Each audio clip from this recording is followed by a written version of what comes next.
Hello, welcome to the 2019 Christian Literary Award Professional Readers Workshop. I'm Joy, and I am delighted that you've taken the time to not only view this webinar, but also to read for the Christian Literary Award. Yours is an integral part of a successful literary award event. You, as a professional reader, bring integrity and credibility to our organization, Joy and Company. Our main goal is to promote and support Christian literature. We have the wonderful finale and on December 7th, that's a Saturday, in Arlington, Texas. We're certainly hoping that you, as one of our professional readers, will join us on that evening for the decorated red carpet black tie gala. You're viewing this webinar because it's important that all of our professional readers are on the same page. I'm seated with our Director of Operations, Rosemary LeGrand. Hello, everyone. And also our Director of Administration, Rose Lewis. Hello. Well, we're going to cover a lot of material. I hope you have your drink of choice in hand. Relax. Because it's an online video, you can't ask questions directly, but you'll be given web addresses so that you can communicate with us directly. Remember, we're depending on you to choose the right recipient for the 2019 Henry at the Christian Literary Award. That is an awesome responsibility. We're asking that you read 3 books. If that's too many, we'll be happy if you read 2 or 1. You make the decision. And if you're able to read 4, 5, 6, trust me, we've got the book. We need you as a reader. I just want you to know that the authors look forward to this night throughout the entire year. Most of the books are worthy to walk home with the Henry Award, but only one author in each category will do so. And you have the awesome job of reading books and scoring them. You do not have to tally the scores. You'll be given a scorecard, and you simply go down the line and give a score to each line code. And Rose Lewis will be giving you more directions on that end. I simply want you to know how important it is that you read and record your scores with honesty. If you don't like the book, don't be afraid to give it a 1 or a 0 for that matter. The scoring is 1 being the least liked and 5 meaning it was exceptional. Your opinion is the only one that matters when you're doing that scorecard. Don't do any favors. Don't try to guess whether or not we favored that book, because there's more than one person reading each book. The readers come from all over the country. It is a very diverse group. So the spotlight is on your scorecard. I'm going to turn it over to Rosemary LeGrand at this time, and she's going to discuss with you the spiritual aspect of having and recording your scorecard. I want you to know that we're sharing what we do. We are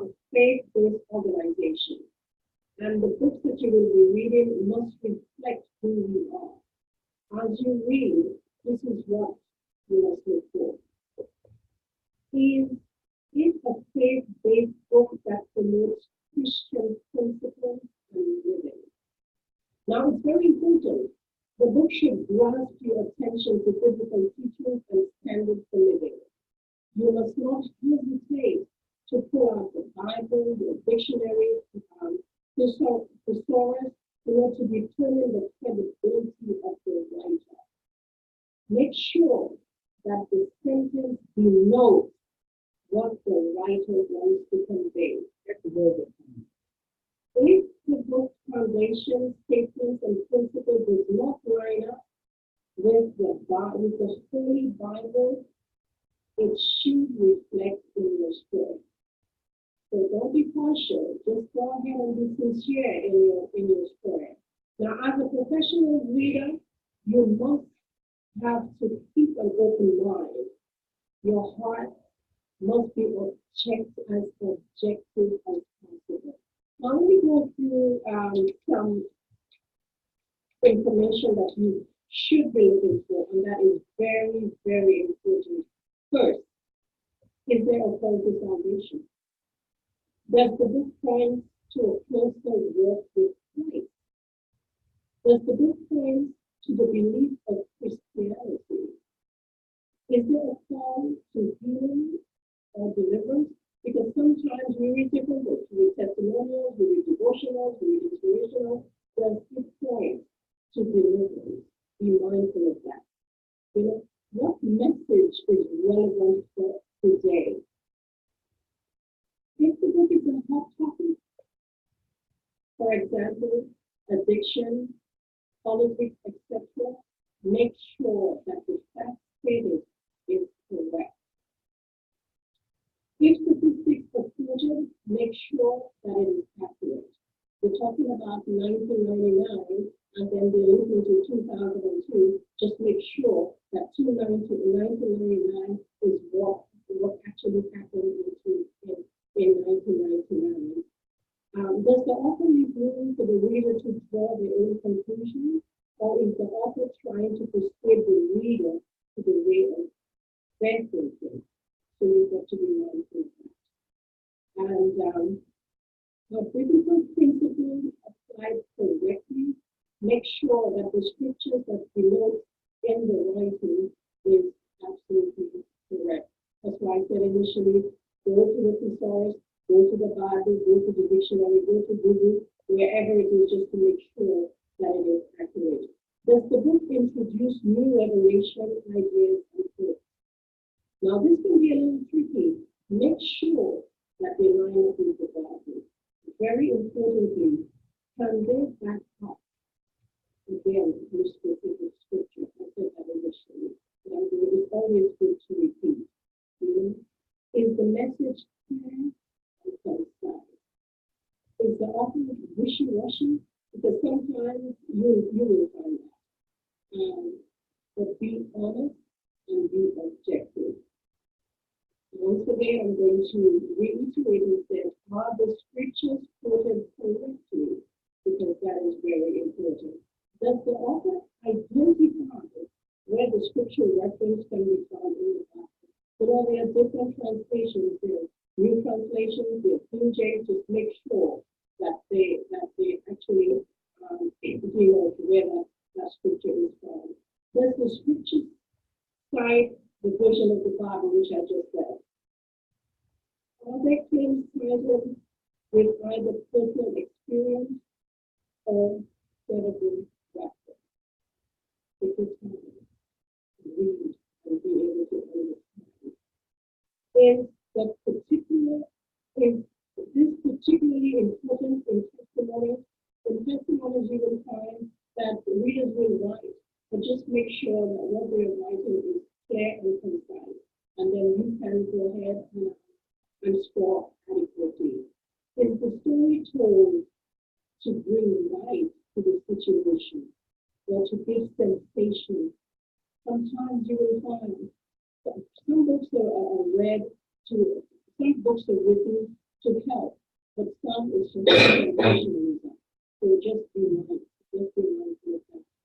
Now, I just want you to know that all all of what I've said, we want to continue in that, but I just want you to know that you're a professional leader. And your sport and your voting is very, very important.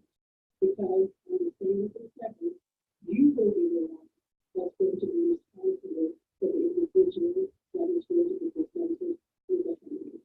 So happy New Year.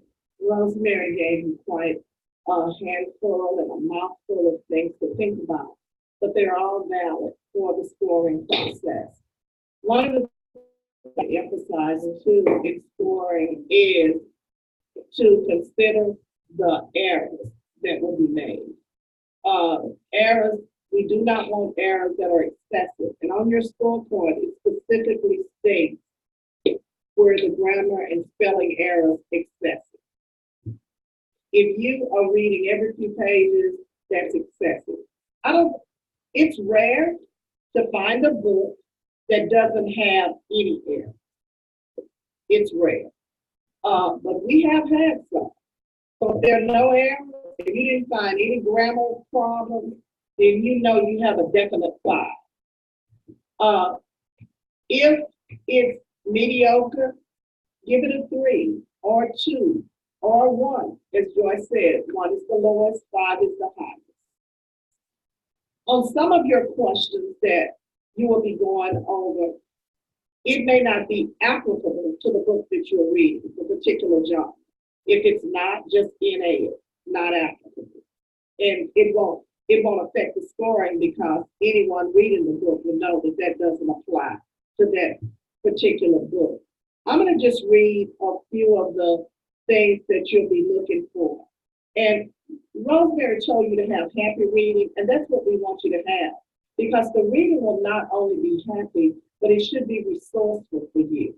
And one of the questions that you will be asked is, how well does the author tell the story? Does the book inspire change? Is the message clear and concise? Does the book introduce new revelations, ideas, or thoughts? Because none of us know everything. So there may be something new that you'll learn. And if you know that that book enlightened you, and it may enlighten others, well, that's a definite 5 or a 4, depending on what level you think they presented it at. There is no right or wrong way to judge. It's your reading. You are the reader. You are the target audience for that author. They are trying to reach you. So you determine if they reached you or not. Because if they reach you, that determines that that author definitely deserves to walk across that stage to receive that Henry that night. You don't have to add up your scores. You don't have to tally anything. In the past, you had to tally scores. You had to get in a group, determine what was best. We don't want you to be in a group. We want your one-on-one opinion about your reading experience. So we prefer you not discuss it. Don't, if you and a friend are reading a similar book or the same book, don't discuss it as far as the scoring process, because that's not fair to the person that's being judged, because it's like they're being double teamed. And if you give your individual response, you're not impacted. There's no reason for the person to have someone to give them a biased or unbiased opinion about it. We don't want that. We want it to be fair. When you're reading, you need to think about, is this book really, as Rosemary said, Christian-based? But some of the genres, it will have a Christian message, but it may not be like you went from John 3:16 to Romans 12:2 in reading. It may be about life, because we have a category that's called Generation XYZ, and that's exactly what it is, Generation XYZ. And as a new millennium in this world, you know, they are living on a different track than previous generations. So some of the things you may read about, if you're reading one of those books, you may feel a little uncomfortable, but it's reality. It doesn't make it a non-faith-based book. It just means that we're giving the world enough knowledge to know this is what you can be presented with, but how are you going to act with it as a Christian person? or how can it affect you as a Christian? This should be something that's enjoyable for you, not a task. If you get a book that we've delivered to you to read, and you know the author, or it's a relative of yours, please just give the book back and get another one. Because you can say, well, I can read that book. It's not going to matter that I know them. But I'm telling you, if it was Cousin Julie, you're not going to feel the same as if it's a stranger. Unbeknownst to ourselves, knowing people, we have a bias that's built in that we don't even aware that's operating sometimes. When I talk about errors, I'm also, for instance, they can say, I had the most wonderful piece of chocolate cake, but they have spelled piece, P-E-A-C-E, and not P-I-E-C-E. Those are the kind of things that will normally throw your reading off. I know as a reader myself, when I read, if I run into grammar, it throws me off, or sentence structure. I'm like, what are they saying? And it makes you have to go back and reread it because you miscalculated, like you don't know where they are, what they're saying. And with me saying that, you need to look at, Joy often talks about flashback writing. People that can start in one era of time and try to jump to another era of time and still keep you online with what's happening. It's a very difficult way to write. And most authors that try to do it, they're going to throw you off. And they don't realize how that's affecting their scoring. But that's the way they chose to write this book. But it's not always the best way to write. I think that when you write in a pattern that people can follow you, it's just like going through life from childhood to middle age to adulthood and 95. You look at all the stages of life and you're following it on a pattern. And that's what your reading experience should be like, following a pattern that you can stay with. When you receive your scorecard, I would advise you to possibly build this web address into your computer so that your scorecard doesn't go to junk mail. The scorecard will be coming from the firm that will be handling, tallying the scores, and determining who the winner is and getting it to the printer for the Henry to be inscribed. You need to look for the email address CLA show SHOW voting VOTING @gmail.com. That's CLA show voting @gmail.com. You'll receive your scorecard from that address, and that is the address you'll return your scorecard to. The scorecard should be PDF fillable, but if that's not anything you can do or it's confusing to you, you can print it and then scan it and email it back to the scoring company. If you have questions or something you're concerned about and this webinar leaves you at a blank, you can email me, Rose Lewis, at henri.2015@yahoo.com. And I will get back to you and answer your questions. If you don't get a timely response from me and you say, why is she not answering? Go to joincompany.org to the contact information, and it will get you to me as well. But I'm going to be on top of it watching that daily, so I should miss you. And I'm up late at night, so you're going to be just covered on all bases. Thank you, Rose. I'd just like to add a couple of more points. Number one, you may be reading a book that has been entered in more than one category. We have 15 categories this year. Yay! That's growth since we started off with 6 categories. Well, you may have been reading a book that has been entered in the inspirational category, the children's category, and the memoir category. In that case, you will get 3 scorecards for that one book. Once you read the book, you will fill out the scorecard for the inspirational category.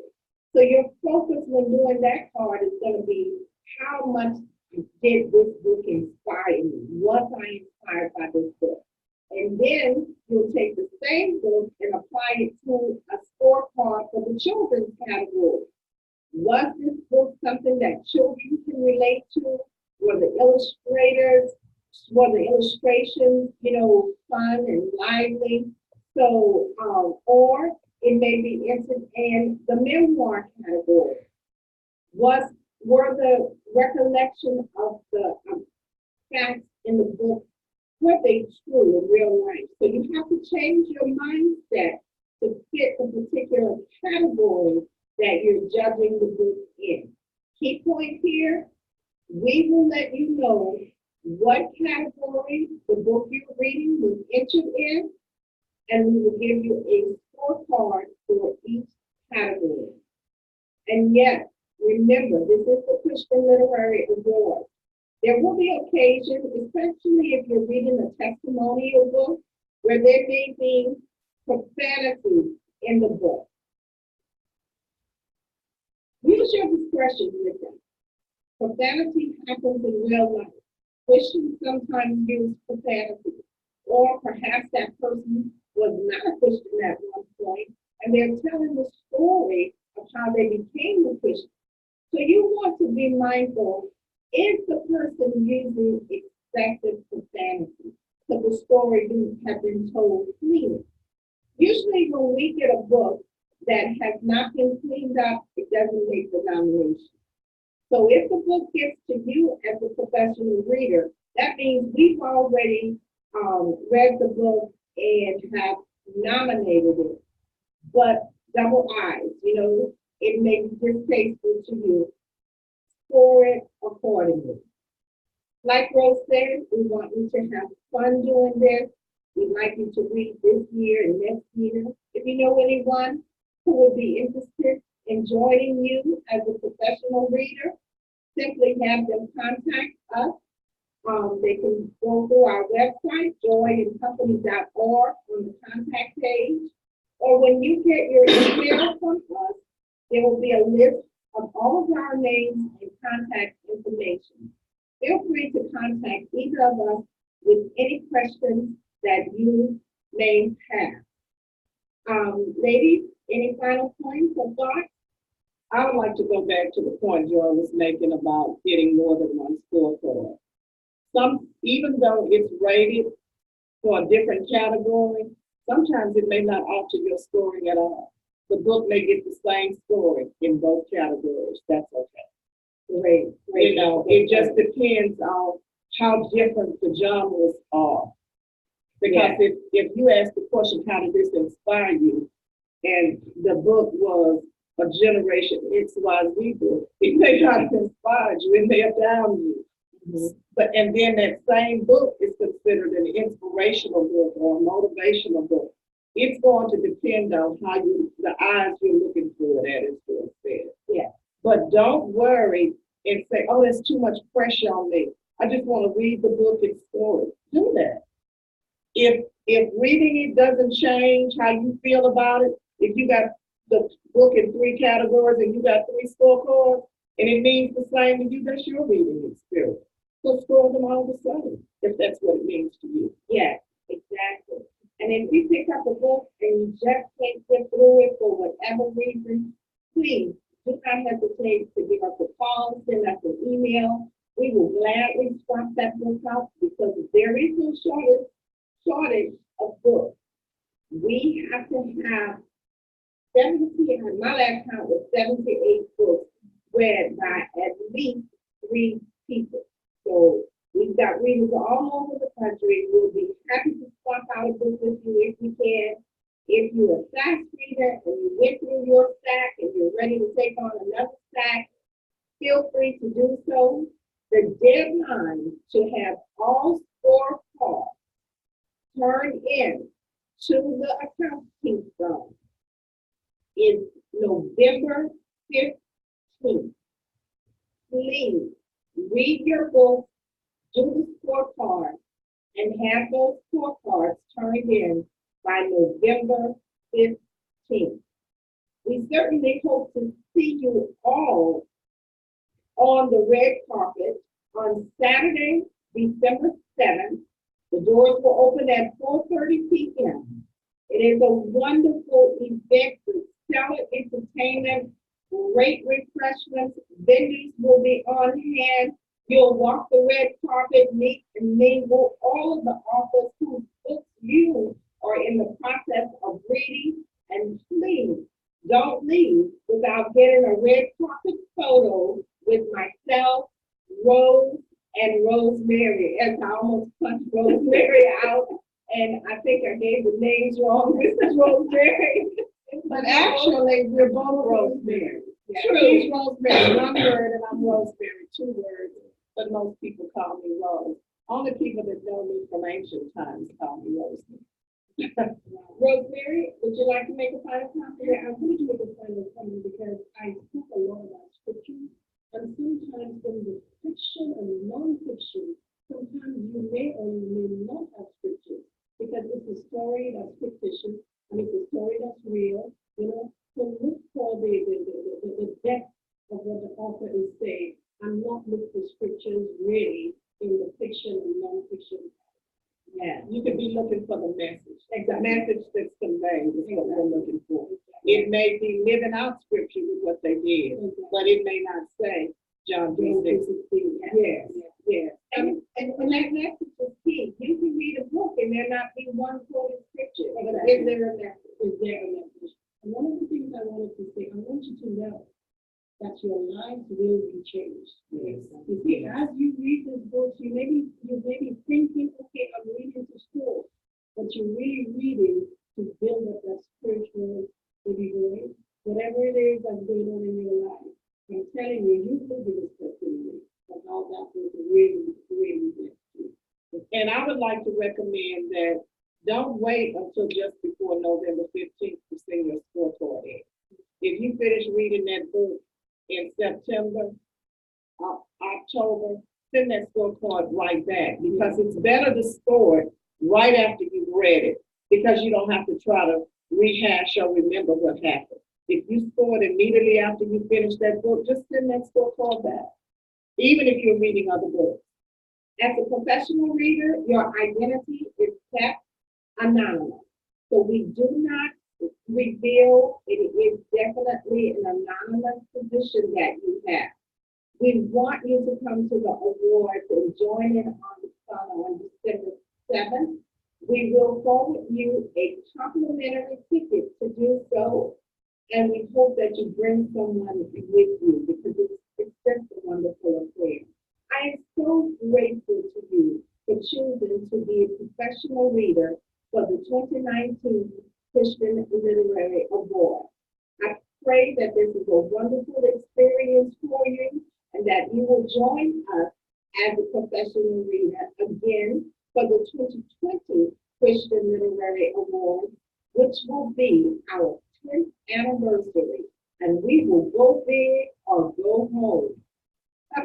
We won't go home. We're gonna go big. We're gonna go Because God has blessed us immensely. Yeah. And you look back 9 years ago and look where God has brought us from. Yeah. Just for you to say from 6 categories to what we got, 15, 15. Yeah. 6 categories and 16 others. And now we have about 70, I think it's 74 authors, 15 and 15 categories. So the sky is the limit for 2020. And in March or April, we will have a huge in-person conference for all of the readers. And if you're able to mark your calendars and look out for information for that, we certainly would love for you to join us in the DFW. Well, we're winding down here. I want to say once again, thank you from the bottom of my heart. You are so appreciated, and I love that you are reading for the Christian Literary Award. Thank you.